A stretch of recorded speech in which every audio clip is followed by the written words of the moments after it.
تجزیہ نگار وہ مہنگائی کے اسباب پر میڈیا کے اوپر اور اخباروں میں اپنے تجزیے پیش کر رہے ہیں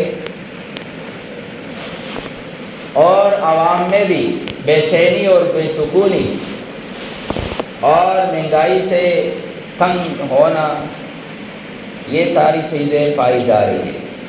لیکن المیہ یہ ہے کہ جو حالات ہیں اس کے جو اسباب ذکر کیے جاتے ہیں اور جن چیزوں کو رکھا جاتا ہے جس کے اوپر ہمارے دانشور بھی تجزیے دیتے ہیں اور ہماری عوام بھی اس کے پیچھے پڑی ہوئی ہے، وہ ہے صرف اس مہنگائی اور اس بے چینی اور بدحالی کے ظاہری اسباب. کہ بھائی فلاں حکمران آیا، اس نے مہنگائی کر دی، فلاں سبب کی وجہ سے اس چیز کی قیمت بڑھ گئی، فلاں نہ ہوتا تو یہ نہ ہوتا. ظاہری اسباب کے پیچھے پڑے ہوئے ہیں. ظاہری اسباب سے بھی انکار نہیں ہے، ہر چیز کے ظاہری اسباب بھی ہوا کرتے ہیں، لیکن جو سمجھنے کی بات ہے وہ یہ ہے کہ یہ جو ظاہری اسباب پیدا ہوتے ہیں اس کے پیچھے کچھ باطنی اسباب ہوا کرتے ہیں جو حقیقی اسباب ہیں، اور جس کی وجہ سے یہ اسباب پیدا ہوئے ہیں، جس کی بدولت یہ حالات پیش آ رہے ہیں. تو ان حقیقی اسباب اور بنیاد کی طرف کسی کی نگاہ نہیں جاتی، اور ان حقیقی اسباب کو دور کرنے کی بات کہیں بھی نہیں جاتی. تو یہ بڑا المیہ ہے کہ یہ جو پھر ظاہری اسباب کے پیچھے ہم پڑے ہوئے ہیں اس سے مسئلہ حل نہیں ہوگا. اس کی مثال تو ایسی ہے جیسا کہ کوئی ظالم آدمی ہو، وہ کسی کو حکم دے کہ بھائی فلاں کو گولی سے قتل کر دینا، فلاں کو گولی سے کیا کر دینا؟ قتل کر دینا.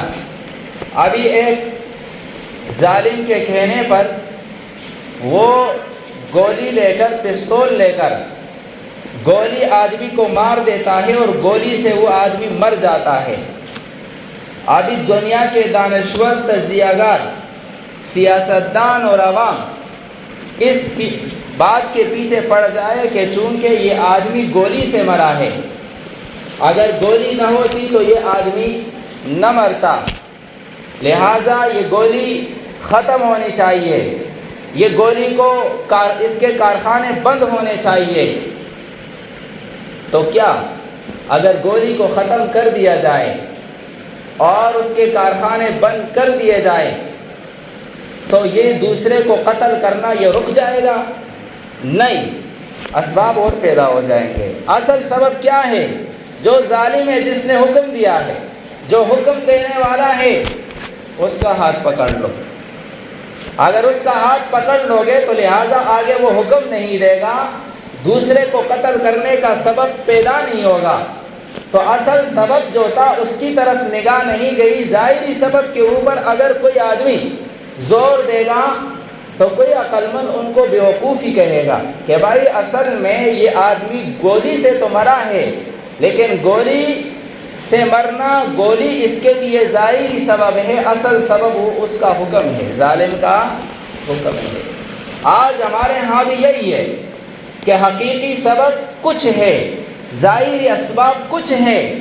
ہم لوگ ظاہری اسباب کے پیچھے پڑے ہوئے ہیں اور ہم کہتے ہیں کہ ظاہری اسباب کو ختم کر دو تو مسئلہ حل ہو جائے گا.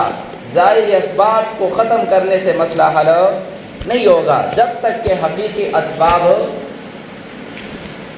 ختم نہیں کیے جائیں. ابھی یوسف کاندیوی رحمۃ اللہ تعالی علیہ کے پاس ان کے زمانے میں گرانی ہو گئی، اشیاء مہنگی ہو گئی. لوگ آئے اور ان سے کہا کہ حضرت بات یہ ہے کہ مہنگائی بہت زیادہ ہو گئی ہے، آپ اللہ سے دعا کیجیے. انہوں نے آگے سے جملہ ارشاد فرمایا جو ہمارے لیے عبرت ہے. فرمایا کہ دیکھو لوگ اور چیزیں یہ اللہ کے ہاں ایک ترازو کے دو پلڑے ہیں. لوگ اور اشیاء اور چیزیں یہ اللہ کے ہاں ترازو کے دو پلڑے ہیں. جب لوگ اللہ تعالیٰ کو راضی کرتے ہیں اعمال کے ذریعے سے، اللہ کے ہاں اپنی قدر و قیمت بڑھاتے ہیں، تو لوگوں والا پلڑا نیچے جھک جاتا ہے اور اشیاء والا پلڑا خود بخود ہلکا ہو جاتا ہے. اور جب لوگ اعمال بد کی وجہ سے اللہ کے ہاں اپنی قدر و قیمت گھٹا دیتے ہیں تو ان والا پلڑا، لوگوں والا پلڑا وہ ہلکا ہو جاتا ہے، اوپر کو اٹھ جاتا ہے، اور اشیاء اور چیزوں والا پلڑا نیچے کو چلا جاتا ہے، وہ بھاری ہو جاتا ہے، جھک جاتا ہے، مہنگائی آ جاتی ہے. تو گویا کہ ان حضرت نے ہمیں سمجھایا کہ مہنگائی اور اشیاء کی گرانی کی سبب جو ہے وہ اعمال بد ہیں. اگر ہم یہ چاہیں کہ اشیاء سستی ہو، مہنگائی ختم ہو، تو ہمیں اللہ کے ہاں اعمال کے ذریعے سے اپنی قدر و قیمت بڑھانی ہے. جب تک کہ ہم یہ کام نہیں کریں گے اس وقت تک اشیاء والا پلڑا ہلکا نہیں ہوگا. جب تک ہم اعمال پر زور نہیں دیں گے تو اس وقت تک حالات بدلیں گے نہیں. کسی اللہ والے سے کسی نے کہا کہ بھائی مہنگائی ہو گئی، اشیاء کی گرانی ہو گئی. کہا کہ جو اللہ، کہا کہ کیا تمہارا مقصد یہ ہے کہ اللہ کے خزانے ختم ہو گئے؟ ظاہر بات ہے کہ اللہ کے خزانوں میں کمی تو آ نہیں سکتی. اللہ کے خزانے اسی طرح ہیں. جب اللہ کے خزانوں میں کمی نہیں ہے اور پھر ہمارے اوپر تنگی آ رہی ہے تو اس کا مطلب یہی ہے کہ کمی ہمارے اندر ہے. لہٰذا اپنے اندر دیکھو کہ تم نے اعمال کو کتنا بڑھا دیا ہے، تم نے اعمال میں کتنا اضافہ کر دیا ہے. اعمال میں اضافہ کر دو، خود بخود اللہ تعالیٰ کے خزانے تمہارے اوپر کھل جائیں گے. نبی علیہ الصلاۃ والسلام کے زمانے لوگوں نے شکایت کی کہ یا رسول اللہ فلاں چیز کی قیمت بڑھ گئی ہے، لوگوں نے بڑھا دی ہے، آپ بطور خلیفہ کے آپ اس کی ایک قیمت مقرر کر لیں.